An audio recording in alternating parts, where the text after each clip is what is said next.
Om Swastiastu anak-anak, bagaimana kabar kalian? Ibu harap kabar kalian semua baik-baik saja. Hari ini kita belajar tema 2, subtema 2, pembelajaran pertama. Semangat anak-anak belajar dari rumah. Sekarang, siapkan buku siswamu dan alat tulismu.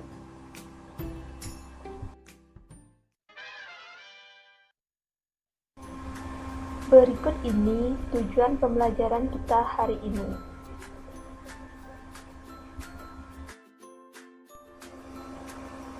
Anak-anak, setelah proklamasi kemerdekaan Indonesia 17 Agustus 1945, seharusnya bangsa Indonesia telah merdeka dan terbebas dari segala bentuk penindasan serta penjajahan.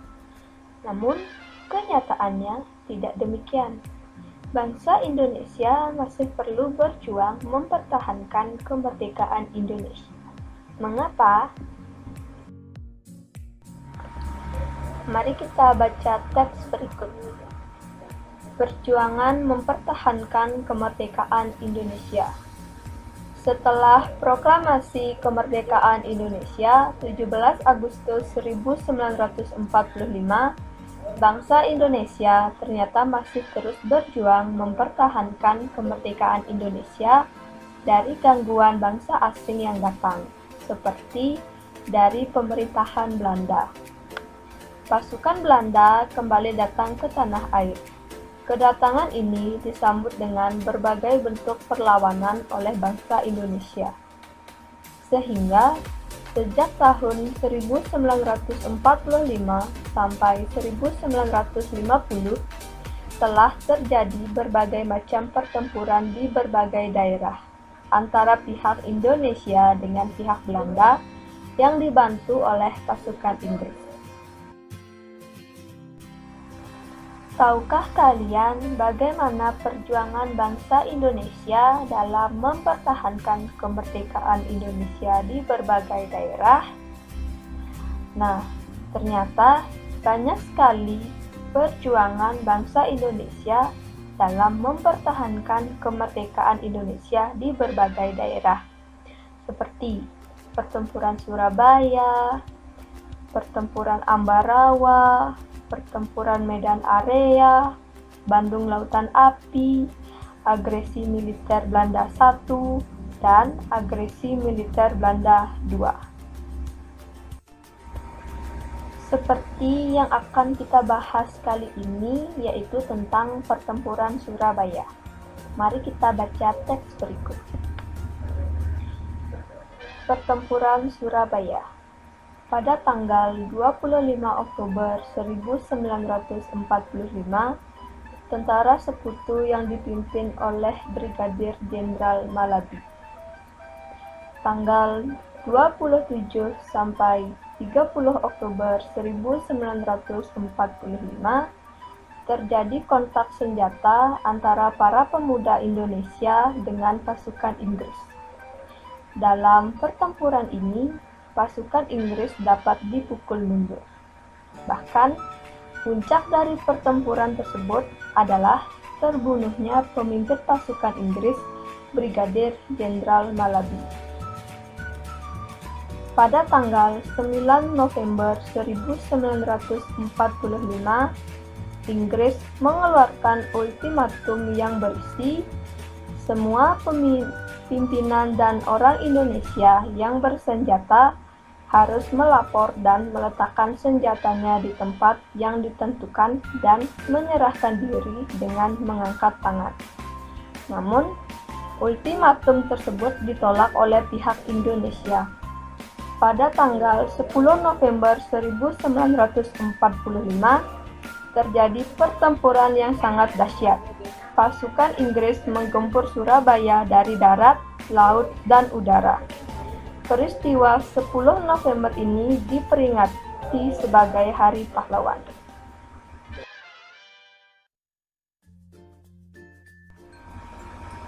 Anak-anak, setelah kalian membaca teks di atas, kalian isilah peta pikiran berikut menggunakan kalimat efektif.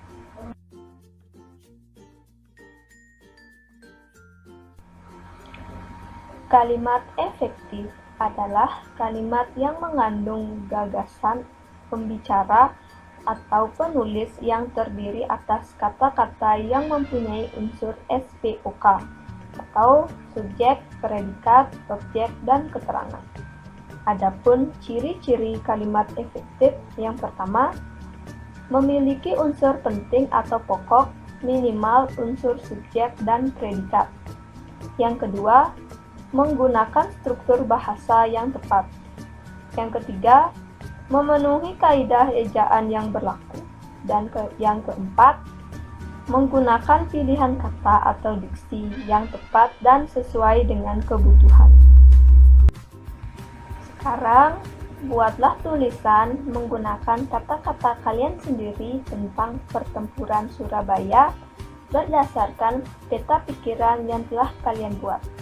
Jangan lupa gunakan kalimat efektif.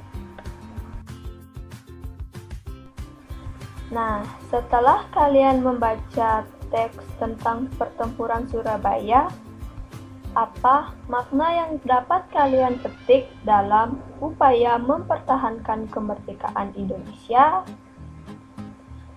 Adapun salah satu makna yang dapat kita petik dalam mempertahankan kemerdekaan Indonesia yaitu persatuan dan kerjasama menjadi salah satu faktor yang membuat bangsa Indonesia mampu mempertahankan kemerdekaannya.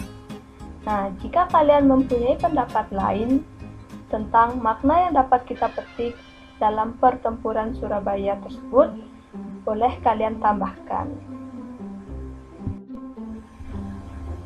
Selain pertempuran Surabaya, masih banyak upaya bangsa Indonesia dalam mempertahankan kemerdekaan di berbagai daerah, seperti pertempuran Ambarawa, Medan Area, Bandung Lautan Api, agresi militer Belanda I, dan agresi militer Belanda II. Anak-anak bisa mencari informasi terkait pertempuran-pertempuran tersebut di berbagai sumber. Anak-anak, tahukah kalian bahwa perjuangan dalam mempertahankan kemerdekaan Indonesia dilakukan dengan berbagai strategi yang disesuaikan dengan kondisi daerah masing-masing? Selain itu, persatuan dan kesatuan merupakan hal yang sangat penting dalam mempertahankan kemerdekaan dan keutuhan Negara Kesatuan Republik Indonesia.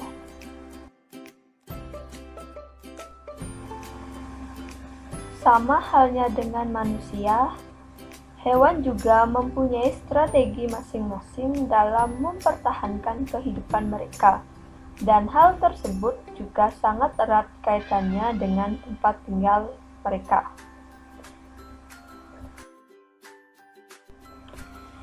Misalnya ayam.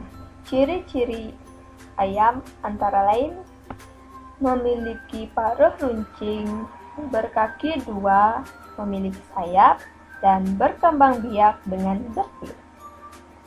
Adapun ciri-ciri habitatnya yaitu dataran lapang yang kering namun bisa juga di tempat yang lembab. Yang kedua, bebek. Ciri-ciri bebek antara lain memiliki paruh berbentuk sudu, leher yang panjang, kaki berselaput, bulu berlapis lilin, dan berkembang biak dengan bertelur. Pun ciri-ciri habitatnya yaitu di darat seperti di daerah kering maupun berair serta daerah berlumpur. Yang ketiga, ikan. Ciri-ciri ikan antara lain hidup di air, dapat berenang, bernapas menggunakan insang, dan memiliki sirip. Ciri-ciri habitatnya yaitu perairan air tawar maupun air asin. Yang keempat, cicak.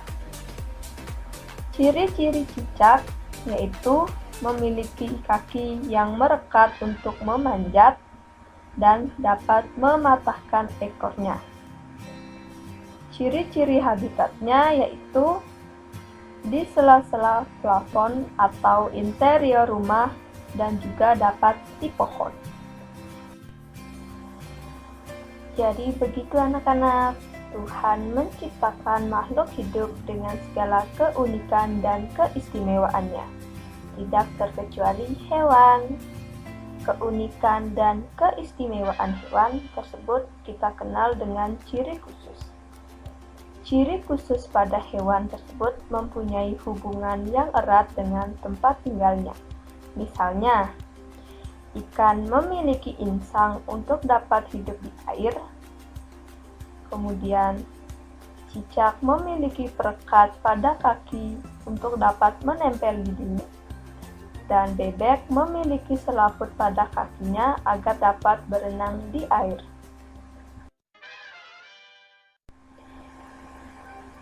Nah, sekarang kita akan mempelajari lebih lanjut tentang bebek. Mari kita baca teks berikut. Bebek. Bebek memiliki ciri khusus yang disesuaikan dengan tempat tinggalnya. Bebek hidup di darat, namun untuk mencari makan, bebek biasanya berada di air. Ciri khusus yang dimiliki bebek untuk mencari makan berupa paruh yang agak panjang dan lebar pada bagian ujungnya. Bebek mencari makan di air seperti kolam, sungai, kawah, atau danau yang dangkal. Bulu bebek dilapisi oleh minyak sehingga tidak basah jika terkena air. Ketika bebek keluar dari air dan berada di darat, bebek biasanya mengibas-ngibaskan bulunya sehingga air yang menempel di tubuhnya keluar. Nah, apa yang terjadi jika bulu bebek tidak dilapisi minyak dan air menyerap ke tubuhnya? Selain itu, bebek juga memiliki ciri khusus lainnya, yaitu selaput pada kakinya. Selaput tersebut digunakan untuk berenang. Nah, anak-anak, sekarang kalian amati 3 hewan yang berada di sekitar kalian. Kemudian kalian tulis ciri-ciri khusus hewan tersebut dan ciri-ciri habitatnya. Tulis dalam bentuk laporan. Kalian juga dapat melengkapi laporan tersebut dengan mencari informasi dari berbagai sumber bacaan.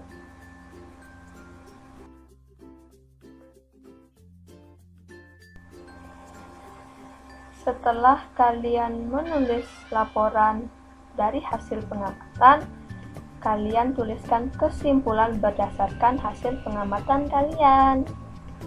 Selamat bekerja anak-anak. Nah anak-anak, pembelajaran kita hari ini telah selesai. Kita sudah belajar tentang upaya bangsa Indonesia dalam mempertahankan kemerdekaan negara Republik Indonesia. Kemudian kita sudah belajar kalimat efektif. Dan yang terakhir, kita belajar ciri-ciri hewan dan juga ciri-ciri habitat hewan. Semoga bermanfaat. Akhir kata, Ibu ucapkan Om Santi, Santi, Santi, Om. Semangat!